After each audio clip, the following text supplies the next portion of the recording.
it's funny you said secret. So I'm unveiling my secret now.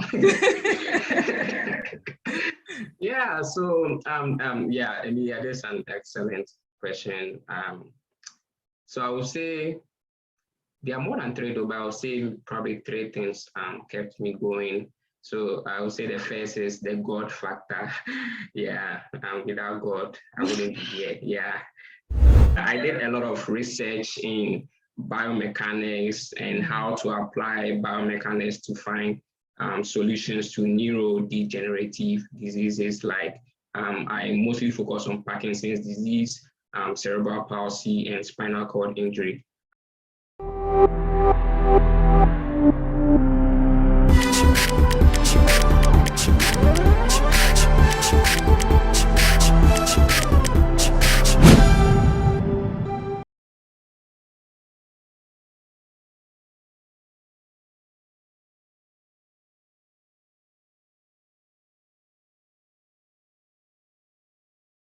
Hi, everyone. Welcome to today's episode of Let's Talk. I am so excited to host my own friend and a biomedical engineering scholar, Eugene Ablodepe. Eugene is originally from Ghana. He pursued his undergraduate studies in biomedical engineering at Kwame Nkrumah University of Science and Technology, one of the famous universities in Ghana. He also had his master's degree at Arizona State University in the US. Eugene is currently a PhD student at Virginia Tech University and Wake Forest University.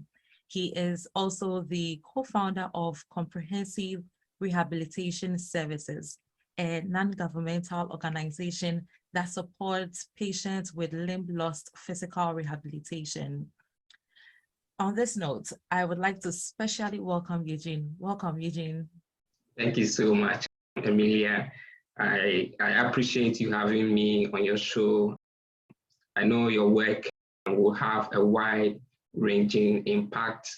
I'm so honored to have received a call to take part in this initiative. Thank you so much for having me.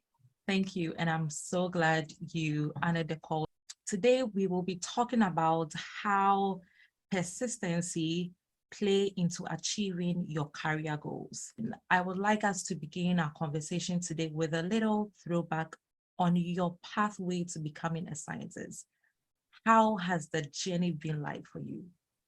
Growing up, my father always encourages me to pursue being a doctor or an engineer. So everything's kind of started to make sense in junior high, and I knew what I wanted to do with my life. So that was, and that I knew that I was supposed to be an engineer. So I went to high school where I studied general science. Then I realized I was kind of exceptionally good in physics and biology. So I applied to Legon. That was the first school I went to. Medicine and engineering at KNUST. So I graduated high school in 2013, went to two badges, kind of graduated at the same time. So the competition was kind of fierce, but I ended up doing physics, like entry with physics in Legon. So a semester into kind of my program, I realized that theoretical physics and computer science is not for me. Yeah, so I wanted to do something in medical field because I was passionate about solving medical problems at that time. So I reapplied to KNUST Biomedical Engineering and I was accepted into the program. I was so excited. So which was exact, like kind of perfect program for me. It's a blend of biology and engineering. So biomedical engineering, I can apply my basic engineering principles to kind of solve any medical problems or any problems in medicine or in biology. So that's how come I went to KNUST to pursue biomedical engineering. So I did 3 years in KNUST in the biomedical engineering department. So we as a class, as we were transitioning into our fourth year, we received a notice about a collaboration work between KNUST and Arizona State in conjunction with, I think, MasterCard was sponsoring that program, that initiative. So I was basically selected among 5 students from my class, as well as 15 other scholars from 3 different programs. Wow. I'm so excited. So basically, we were supposed to complete our final year at Arizona State University and continue with a 1-year master's also at Arizona State University. So that's how come I came to the United States in 2017. So that competition was kind of it was extremely competitive. So I'm lucky to be part of F5 to come to the United States, specifically in Arizona, to continue with my biomedical engineering program. So at ASU, so Arizona is ASU for short. Yeah, I did a lot of research in biomechanics and how to apply biomechanics to find solutions to neurodegenerative diseases. Like I mostly focus on Parkinson's disease, cerebral palsy, and spinal cord injury. Just to name a few, I also focus on other diseases too. So I earned my master's degree doing research in Parkinson's disease in 2019, and I worked as a scientist at one of the best medical devices in the whole world, Roche Tissue Diagnosis. So I think it's also called Ventana Medical System. It's a cancer kind of diagnostic company. So I had one of my best work experience working in that company. So from there, I decided to leave, even though working in the company was kind of excellent. I liked working with engineers in the company, but I decided to leave to pursue my PhD because I wanted to always pursue a PhD. That's how come we met in Virginia Commonwealth University. So I started my PhD at Virginia Commonwealth University, and then later on transferred to the Virginia Tech Wake Forest biomedical engineering program. So right now, I work in industry-focused lab, and that kind of appeals to me because I want to work in industry rather than academia. So my current focus is on medical device development and 3D printing applications, particularly for prosthetics and orthotics. So I enjoy what I do now because it will help me with my company in Ghana, as you've already mentioned. Yes. And it will also help me because the Ghanaian healthcare system is not in good condition right now. So one of my passion is to gain the necessary skills to help our healthcare system back home. Yeah, so yeah, that's my long story kind of summarized in these few words. Beautiful. Beautiful. Yeah. And you talked about your transition from physics to biomedical engineering. Mm-hmm. And you mentioned that at a point you knew that biomedical engineering was what you wanted to do.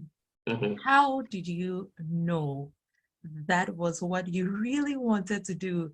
And how difficult was the transitioning for you?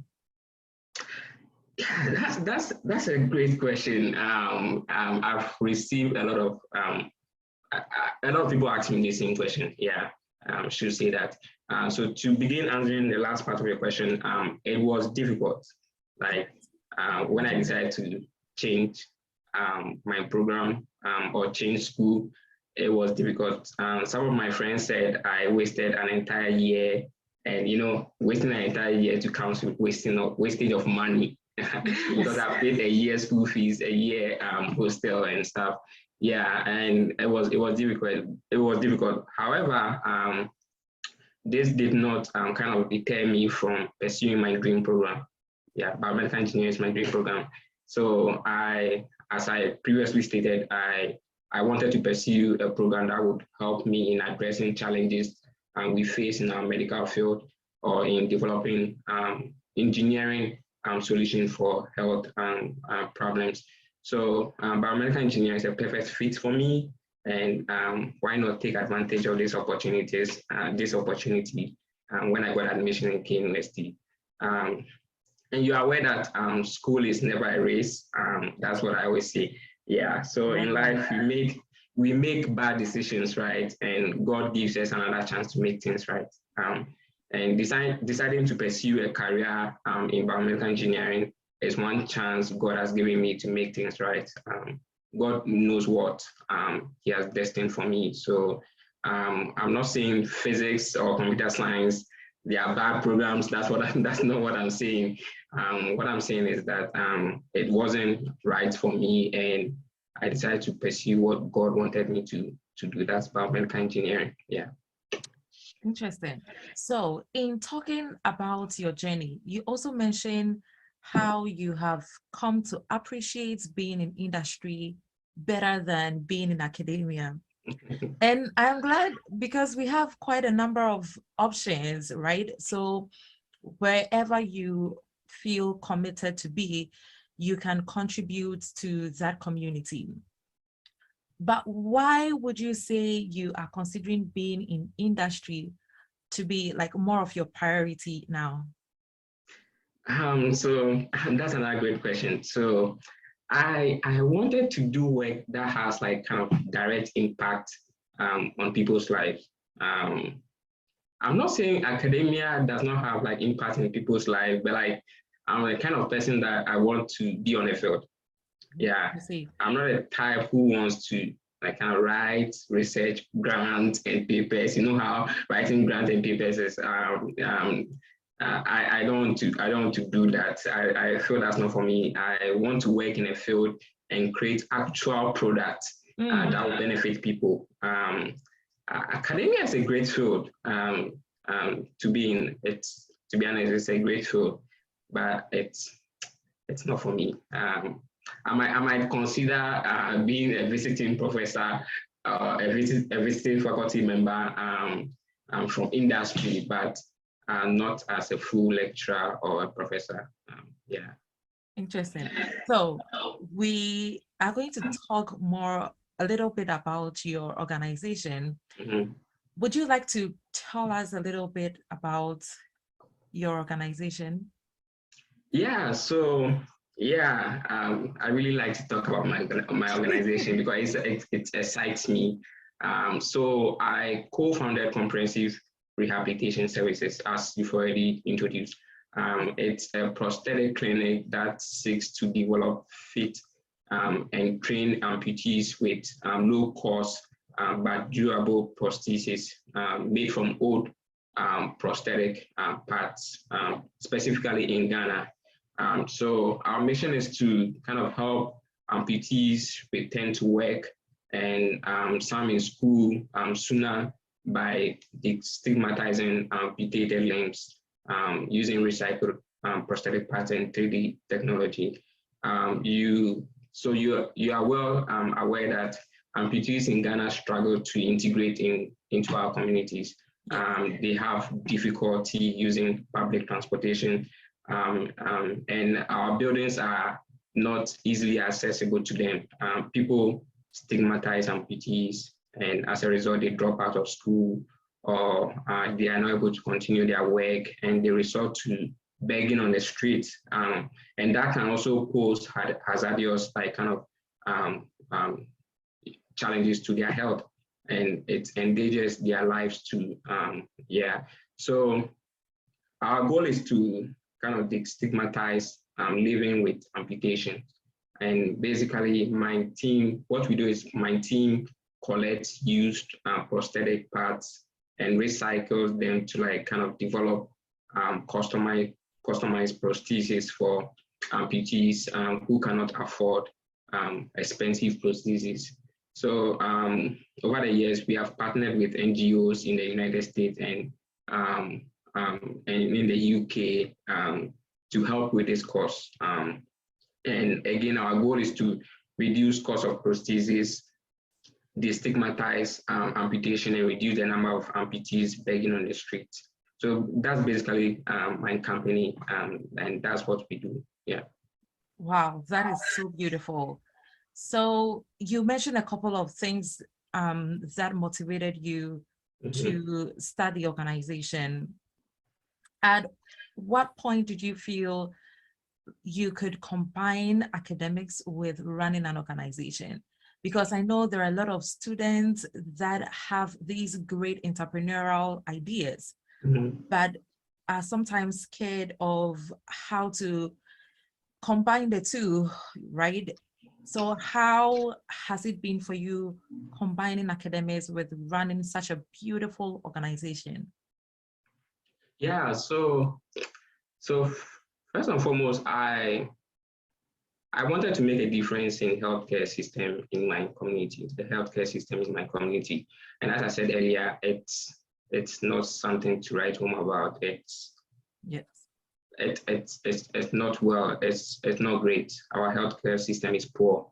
So I believe that as a PhD student in biomedical engineering, this is the best way for me to give back to my community because I saw a need to reduce the number of children with amputation who are unable to attend school and feel stigmatizing our society. So I was inspired to start this this company because amputees, I always stress on this, they are stigmatized and unable to work. And it's been really tough combining both school and business. I'll be honest with you, it takes a great deal of dedication and time management to manage both. I typically work late at night and on weekends to complete tasks for both school and my business. And what kept me going was like knowing that my business is my passion. First of all, that's what kept me going. If you have passion for something, you will never stop doing it. And the reason I'm in school is to do what I'm already kind of doing with my business. Yes. But school is very important or necessary for gaining more skills to better manage my business and also do science in my business. So it's challenging. It's challenging to combine both, but it's worth it. Yeah. So I just really love your honesty in saying that it is challenging. Usually when you look at social media, we post all the good stuff, all the successes, and we sometimes fail to let people know that behind the scenes, this is how it looks like.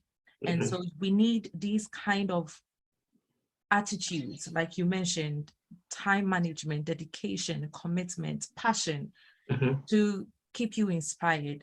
So I also usually say on this platform that a road that has no obstacles leads nowhere. You talked about how challenging it is even to combine such a beautiful organization that is making impact in Ghana and also your PhD career. In your path to becoming a scientist, what are some of the major challenges you would say have come your way? Yeah, so yeah, that's another great question. I've faced numerous challenges, difficulties, but to mention a few, I think you were also, for your viewers, I met Emelia in VCU, Virginia Commonwealth University, and you were present during my most recent major setback. So I got shot in Virginia, Richmond, Virginia, to be precise. It was terrifying and life-threatening. I was severely injured and had to live the rest of my life with an implant. That's how terrifying it was, and it is. This set me back a lot because I lost almost everything. My education, my business took a hit because I was not able to manage the business anymore. So it really greatly negatively affected my business too. I mean, and it comes with the fact that I couldn't support my family because I consider myself as a breadwinner in my family, and also could not support myself financially. That's how bad it was. So I had to rely on friends like you for basic necessities. So to be honest, it was a really terrible time. Even nearly 2 years later, there are still difficult days, pain mentally, physically, the emotional part of it. It was kind of the root cause of my transitioning between like Virginia Commonwealth to Wake Forest now. So it was really challenging. That greatly set me back. I couldn't get work done in terms of school and my business. For me, I really talk about my business a lot. So if my business is not progressing, it's really hurts me. So having short and going through the pain, everything, not able to work in my business was one of my challenges and one of my greatest setbacks. So another challenge I would mention is that I did not have. So this is really important, right? I did not have mentors in my life until I was kind of in my late 20s. So when I say mentors, like academic mentors, someone who directs you right from junior high or even in grade school, that this is what you have to do to pursue this program. This is what to pursue this career. This is what the program that you have to pass through to pursue this career. So mentors at an early stage is really important. So I consider that as a challenge, one of my greatest challenges, that I didn't have mentors to direct me when I was young. So looking back, I believe that if I had mentors at a younger age, I could have avoided some of the mistakes I made. Yeah, that's why I see it. I made so basically having mentors, specifically academic mentors, is kind of critical in defining the academic and overall career path. And these are just like few challenges that I encountered. There are other challenges, but they are like kind of common challenges that we all go through. So yeah, so to mention a few, these are the challenges that kind of I face with my schooling and my managing my business. Yeah. Wow. So I must say it was a little difficult listening to you talk about the first challenge. And I am also sort of excited to be at this stage hearing you talk about it, because you have been able to overcome it. And that is what makes me so excited all the time. We would definitely face some obstacles along the way, but the most important thing, the most important story out of it is that we are able to overcome it. After all the challenges you talked about, you are still doing great. So can you share with us your secrets to doing life? What has kept you standing, Eugene? Yeah, so yeah, it's funny you said secrets. So I'm unveiling my secrets now. Yeah, so yeah, Emelia, that's an excellent question. So I would say there are more than three, though, but I would say probably three things kept me going. So I would say the first is the God factor. Yeah, without God, I wouldn't be here. Yeah. So you can see by looking at the pattern of my challenges, right? I've faced in life. So you may notice that they all ended in some sort of failure, in quotes. Yeah. And keep in mind that failure is only an opportunity to start over, only this time more wisely. So without a doubt, I should say, life is full of failures, challenges, as well as successes, right? As you advance in life, you will face more challenges, and there's a tendency to kind of give up. At times, it happens to me. Sometimes I want to give up. Yeah, But I get my inspirations from God or reading the Word of God. So let me give an illustration here from the Bible. I like this passage a lot. Philippians 3:12-14, which deals with like failures and imperfections in life.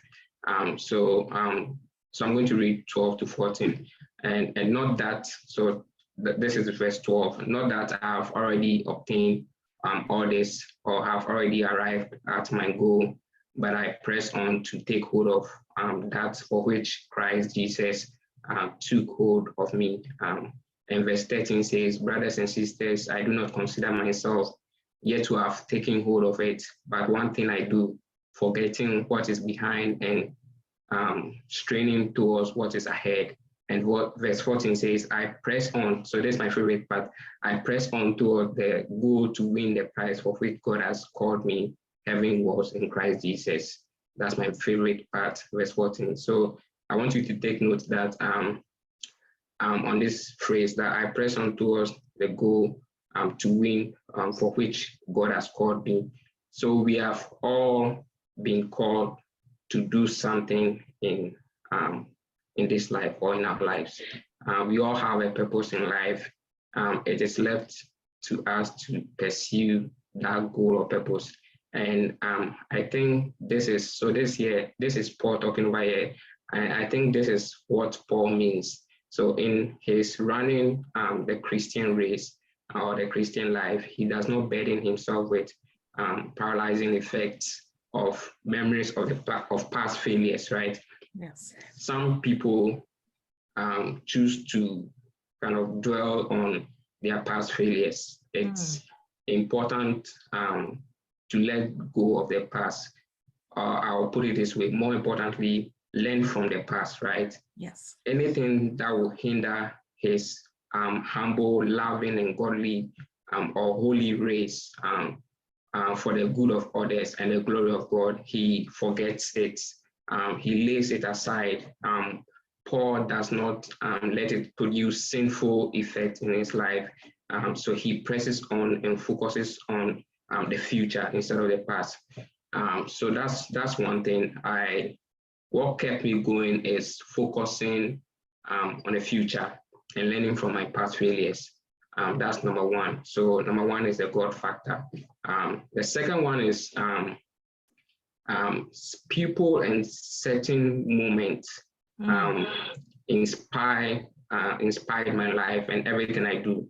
My family is my greatest source of inspiration. So I was raised in a large family with no formal education.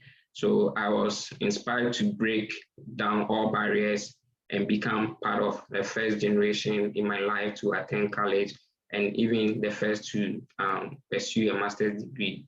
And I don't want to fail my family. I don't want to fail the people that I consider my family and friends in life. So that keeps me kind of going, knowing the fact that these people are praying for me, are supporting me, financially praying for me and stuff, supporting me morally. That's another important part. Yeah, so knowing that they are there for me, I can't fail them. So even if I failed, I have to like get up and like kind of look ahead and pursue something that will bring success to me and my family. And also the last thing is my community. So my community inspires me a lot. They are, I would say, a third source of inspiration. So I live in a community where I'll say, with low level of education and healthcare, standard of healthcare is poor. And this resulted in increased school dropouts and preventable diseases or preventable deaths in my community. So I'm kind of motivated to help improve the quality of education and healthcare in my community. So to summarize this, like the God factor, that's number one, my family, and the last one is the community in which I find myself. Yeah. Wow. The God factor, our family or the people that have motivated us helped us, right, to be where we are. Yeah. And one thing I should also mention is self-motivation. If you don't motivate yourself, No one will.